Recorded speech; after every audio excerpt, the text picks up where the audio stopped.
Hello my crafty friends, it's Marie from Marie's Vermont Creations, and this picture on the screen, I was scrolling through Instagram and came across this week's Color Throwdown Challenge.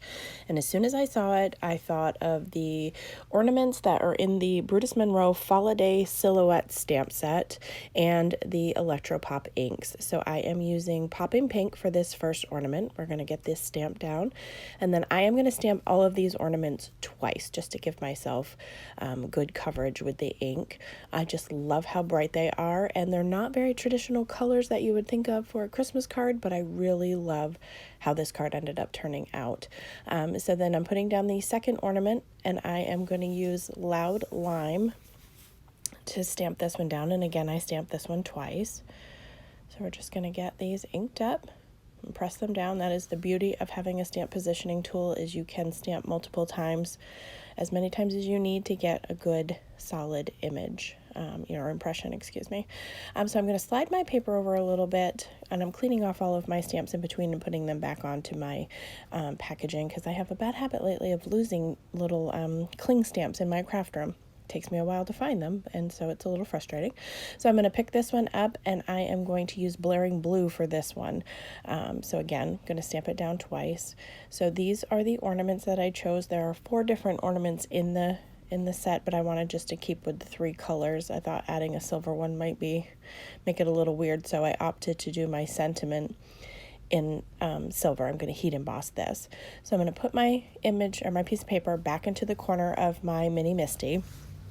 And I am going to use the Season's Greeting stamp set, which is from the Brutus Monroe Falliday Silhouettes.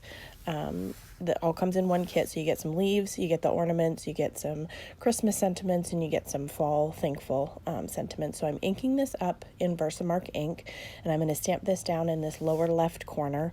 And I'm going to be careful when I add the embossing powder, because these ornaments are not dry, so I didn't want to hit them with any of this silver embossing powder because it would stick to these ornaments. So I just carefully made sure that I sprinkled that just on the wet sentiment. So I'm going to heat set that with my heat tool, let it warm up, and bring it to the paper, and it will go from a dull grainy looking to shiny, so that way you can tell that it has been completely melted.